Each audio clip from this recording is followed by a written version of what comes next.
Hey everybody, welcome to the Rochester Press Box. I'm Tariq Spence filling in for Bill Pucko, of course, joined by Carl Falk of Falkin Around. How are you, sir?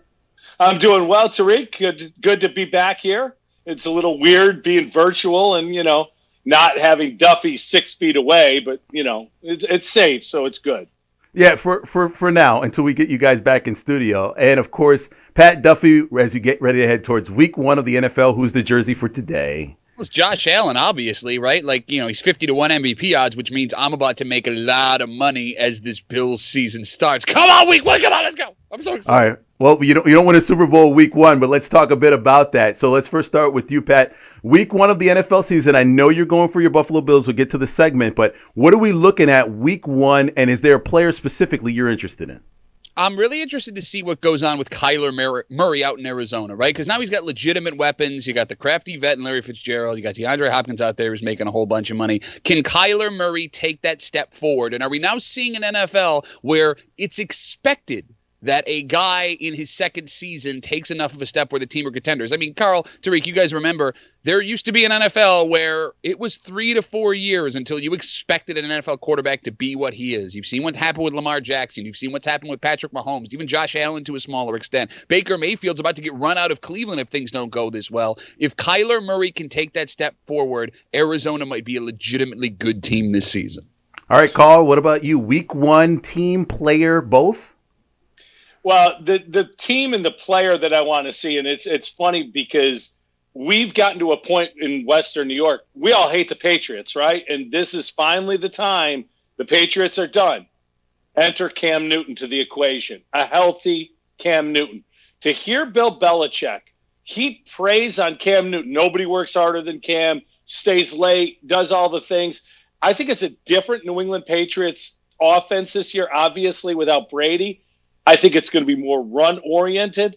The defense is still very stout. If Cam Newton's healthy and right, I think New England is still, and I'm sorry, Duffy, we're looking at you with that Josh Allen jersey, I still think New England's a team to beat in the AFC East.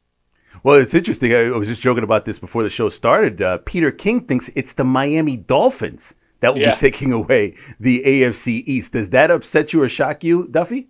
Well, someone should check on Peter King. What is he seeing where the Miami Dolphins are going to win the AFC East? You got Ryan Fitzpatrick as your starter. You know how I feel about Fitz. But if you're starting the season with that guy, you don't have a chance at winning the AFC East. And then you got Tua Tagovailoa, right? I mean, he looks like he could be something special, but I don't know. We have no idea. What are you doing? They tried to sneak that tight end, what is it, Gesicki, in Miami, a bright spot who won the game for them against New England that last game of the season.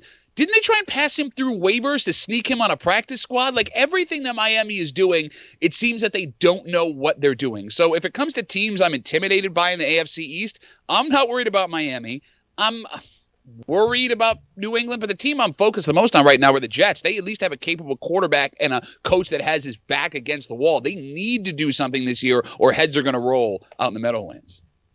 Carl, what do you think about the Jets? I mean, there's not a lot of tape because there's no preseason, so we'll see how this game goes. The Jets, it's funny. What you said about Miami is how I feel about the Jets. Whatever they do, they don't do properly. They lose Jamal Adams. They lose C.J. Mosley. He opts out. So their defense is certainly affected big time by that. They've still got Leonard and Kennan Williams up front. Those guys are very good. Sam Darnold is one of the most strange. He's the strangest young quarterback of the group, if you will, because there are times you look at Sam Darnold and it's like, man, this guy, there's nothing he can't do on the football field. And then the next play, he'll make a play that you go, what the heck was that? How does he make that throw? Sam Darnold's now got the worst wide receiver core in football, an offensive line that's totally rebuilt with no preseason games in front of them. So the continuity we hear about all the time when discussing offensive line, it is out the window for the Jets. I think it's going to be a long season. Adam Gase is how he got the job, who's he got pictures of, what those pictures depict, who knows? But that guy and his eyeballs need to go away anytime now. We'll wait and see. He'll be there for week 1 for the Bills. We'll talk about that next on the Rochester Press Box.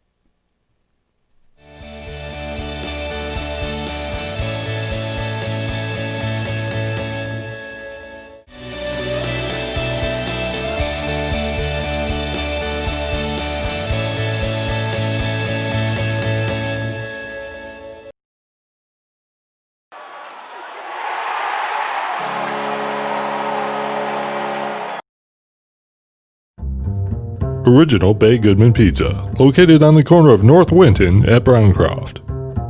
There are 3 ways to get the original Bay and Goodman delivery. Go to baygoodman.com.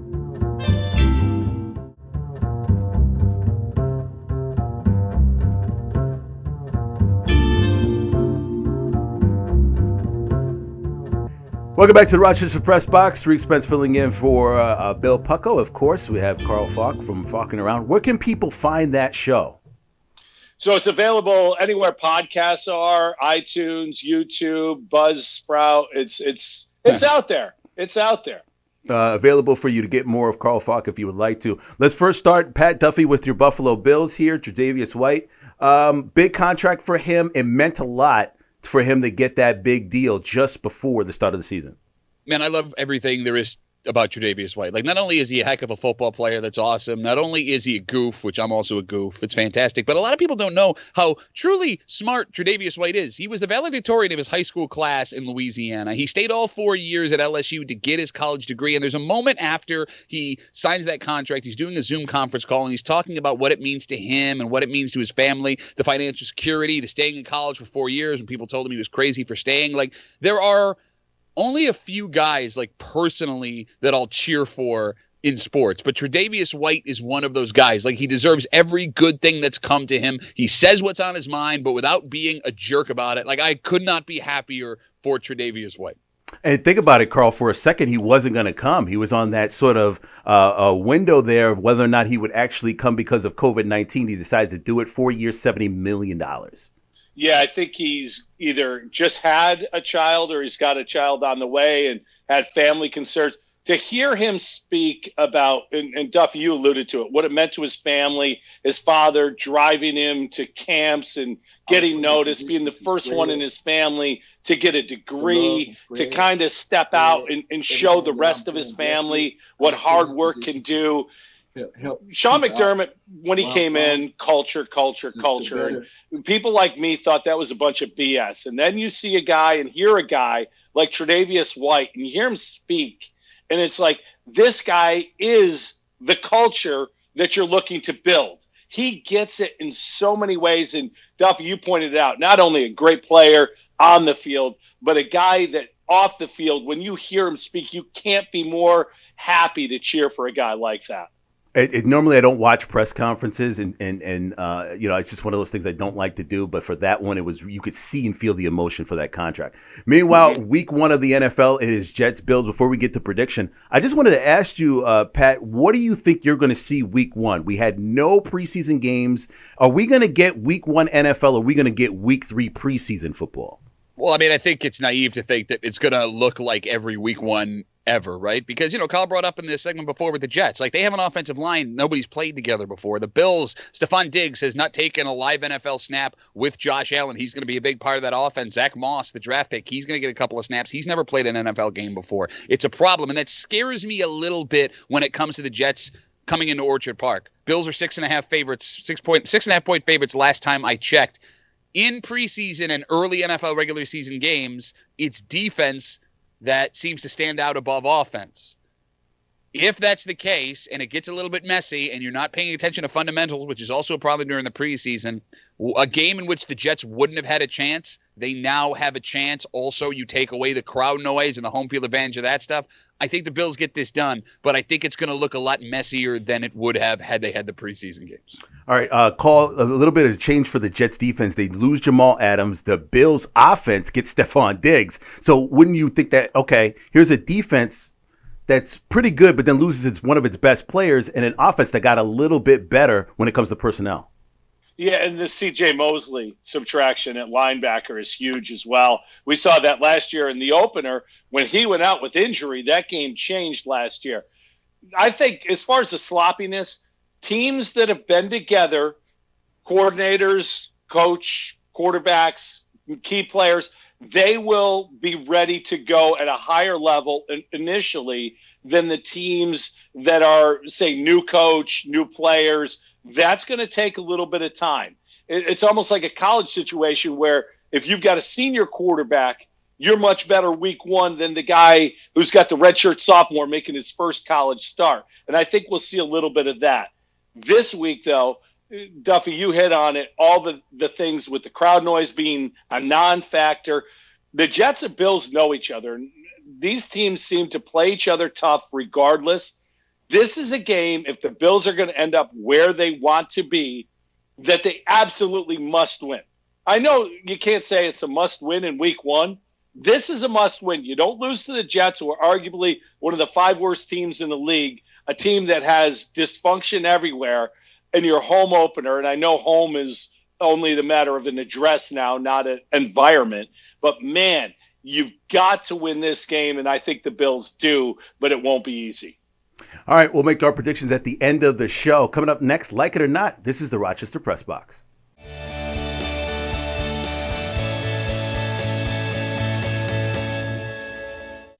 Here's the Press Box trivia question, brought to you by Market View Liquor, where exceptional customer service meets an extensive selection. Jefferson Road at 390.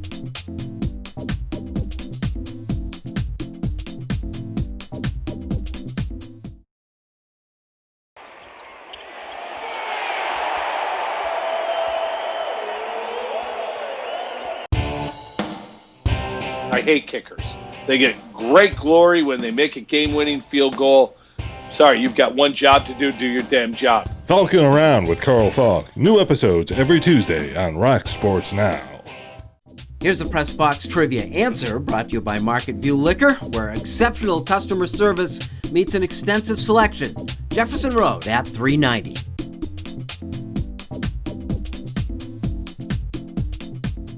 Are you facing criminal charges from a DWI and feel that you never imagined it could happen to you?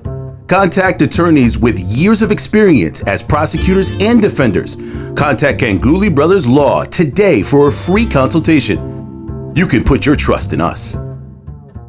This segment of the Rochester Press Box, like it or not, is being brought to you by the Ganguly Brothers Law Firm. If you have a legal matter, contact Ganguly Brothers today for a free consultation. For like it or not, let's first start with Novak Djokovic from the U.S. Open. Pat Duffy, he is errant and angrily frustrated volley went towards a judge. He's out of the tournament. Not to lose a set, out for the tournament, number 1 overall. It cost him $300,000 in change in cash that he had earned up to that point. And look, it would have been more money because it's Novak Djokovic. He's going to keep winning. I know this is terrible, and the woman is okay. The woman is okay. That video and how Djokovic handles himself after is one of the funniest things I've ever seen. Because if you didn't see it, he swats that ball backwards, and the woman unfortunately gets hit right in the throat. Like, he could not have done that again backwards, not looking for $1 million.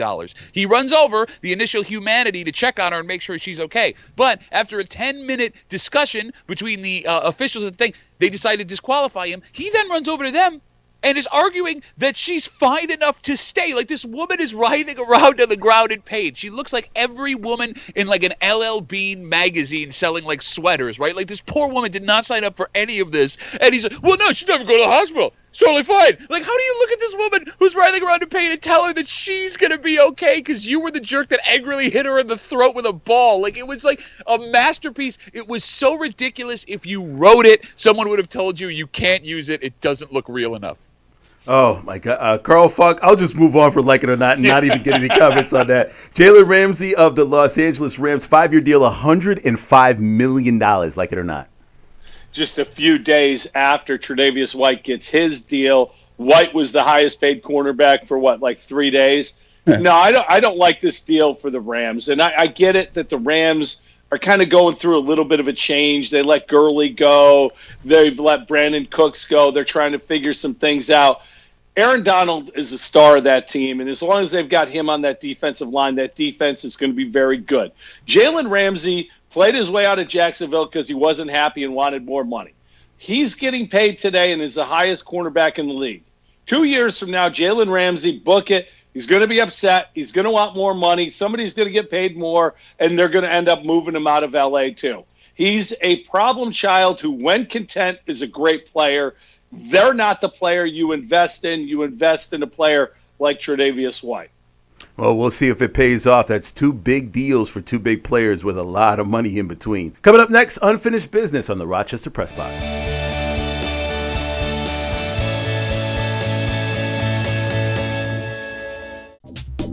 The Press Box Stat of the Week is being brought to you by McArdle's Restaurant in Fairport. McArdle's is open 7 days a week with dining available indoors and out, takeout and delivery. Come home to McArdle's. And now to Eichel. He floated one. This is the Rochester Press Box. I'm Tariq Spence filling in for Bill Pucko. Unfinished business. And to lead off, Pat Duffy. Those who forget history are bound to repeat it, but it doesn't normally happen within a decade. The Brooklyn Nets hired Steve Nash as their new head coach, a guy who's never had a coaching job in his life. Heck of a player, NBA Hall of Famer. Now he's the head coach of Kyrie Irving and Kevin Durant. You have that kind of talent. You're spending that kind of money. You have a window to go win in Brooklyn. And you take a guy that's never had a head coaching job ever to deal with two gentlemen who in the past have shown that they might be a little hard to coach when their backs are against the wall and things aren't going great on their team. Let's think back to the last team that had a bunch of stars and needed to win quickly and hired a coach with no experience that was a former point guard. Oh yeah, the Brooklyn Nets. They've already done this. They did it with Jason Kidd when they had Kevin Garnett and Paul Pierce and D. Will on the roster and needed to win within the next 2 years or it was all going to be a disaster. And guess what? It was all a disaster. I know it's a different ownership group, but the fans who cheer for the Nets have to be screaming at the top of their lungs. You've done this already. It was a miserable failure. What the heck are you thinking? But I guess with most NBA front offices at this point, you could look at the moves they make and say, what the hell are you thinking? A few years ago on draft night, there were 5 quarterbacks that went in the first round. Of course, in Buffalo, Josh Allen went number 7. We had Baker Mayfield going to Cleveland, Sam Darnold, Josh Rosen. Remember him? Yeah. And then Lamar Jackson. And, of course, at that time, the opinions were all over. Baker Mayfield was too small. Josh Allen was too raw. Sam Darnold, he's going to be the one that's going to turn everything around. Josh Rosen, most pro-ready quarterback of the group, plug and play. Lamar Jackson, project. 2 years of NFL games have shown us Lamar Jackson could play in this league. He won an MVP last year, if you like that sort of thing. Baker Mayfield's on his 3rd coach this year. Call that some pressure. Sam Darnold, talked about him earlier in the show. Not sure what to expect. And Josh Rosen, he's the backup for Tom Brady because he wants to learn how to play the game in year 3. But yet, Josh Allen, who many people who had that preconceived notion on draft night still won't give any credit to, is about to lead a team that should make the playoffs. And if they do make the playoffs and win a playoff game, it'll likely be because he continues to improve.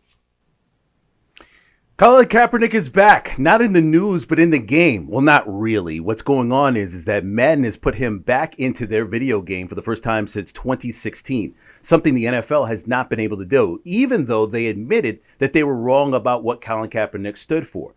Now, I don't want parents to freak out if you're not a big Colin Kaepernick fan and you actually hear your son or daughter playing the game and he scores a touchdown and does a Black Power sign. But this is where it is right now for NFL football.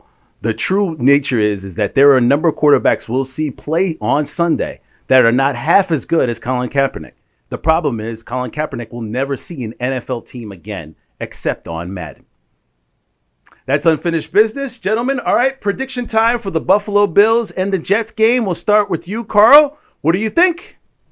I think it's going to be a tough game. I think the Bills do win 27-17. They cover the spread, but it's going to be a dogfight. Pat Duffy, you've been waiting for this for about 300 days.